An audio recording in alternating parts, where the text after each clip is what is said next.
أعوذ بالله السميع العليم من الشيطان الرجيم بسم الله الرحمن الرحيم ñu ngi sant yàlla di julli ci yonent bi sallallahu taala alayhi wa sallama di nuyu ñëpp di ziar ñëpp macha allah di nuyu mbokk internet yëpp ñu nekk ci réew mi ak ci bitim réew di am mbégte ci ñëpp tey ñu ñëw ci tegtal boo xam ne noob la wallahi lazim noob bu yéeme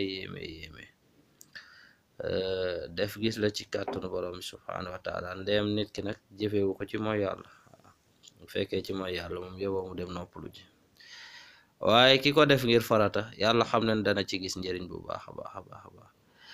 nob bi nag moom ngeen jàkkaarloo nii balaa ñu koy expliquer incha allah dañ leen di présenter li nga xam ne mooy nit koo xam ne tey yaa ngi wut liggéey wala lu munti doon nga ciy dugg maanaam sa mbir lépp tëju nga bëgg blocage yooyu dañ nga bëgg ñu taalal la sa biddiw ci kàttanu borom bi subhaanahu wa taala moom ngeen janoo nii daa am kuñ ko doon liggéeyal macha allah alhamdulilah yàlla def na ci tawfiix li njëkk liggéey bi di pare alhamdulilah macha allah ñu koy présenté ñëpp niñ koy liggéeyee nag nekku secret bu ñuy joxe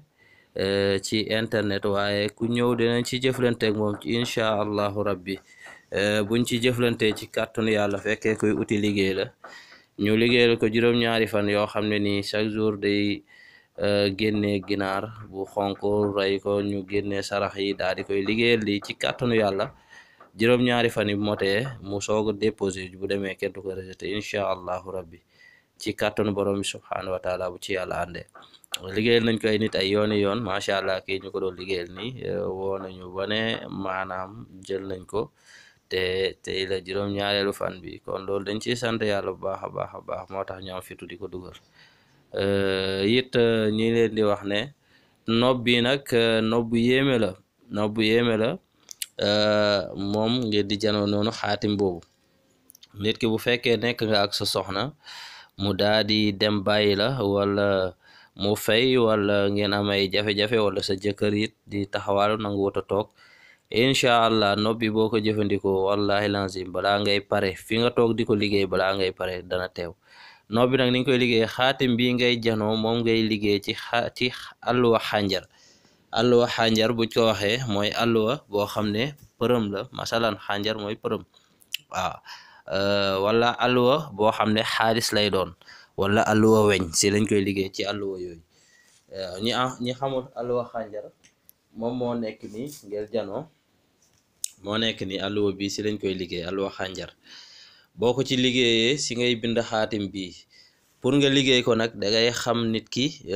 ki nga koy liggéey fekkee góoree nopp jigéen day xam ku jigéen ki moom biddiwam ban bés la dégg nga lan mooy bésam biddiwam ban bés lay fenk nga xam turu raw xaanam boo ko xisaabee ba jaaree fi nga ko war a jaar nga xam raw xaanam bi nga liggéey ci xaatim bi ci bés boobu ci waxtu woowu ci àlluwa xànjar bi nga boyal ba fourne ba mu boy nga teg ko ci boo ko ci tegee nag nga wird li nga xam ne moom la ñuy wird ci lii loolu nag duma ko joxe ci internet bi ndax damay bañ nit ñi jël ko di ci mooy yàlla waaye ku ma woo dinañ ci jëflante nekkul secret bu may jaay wala bu may fayee ko xaalis waaye nit ki dinaa ko waatloo ndax du ci mooy yàlla bu fekkee nangu waat ne du ci mooy yàlla ma jox ko ci kàttan borom subhaanahu wa taala bu ci mooy yàlla ëllëg boppam la ko def ala kulli haal kon moo ngi noonu ñu leen di nuyu bu baax a baax a baax salaamaaleykum wa rahmatullahi taala wa barakaatu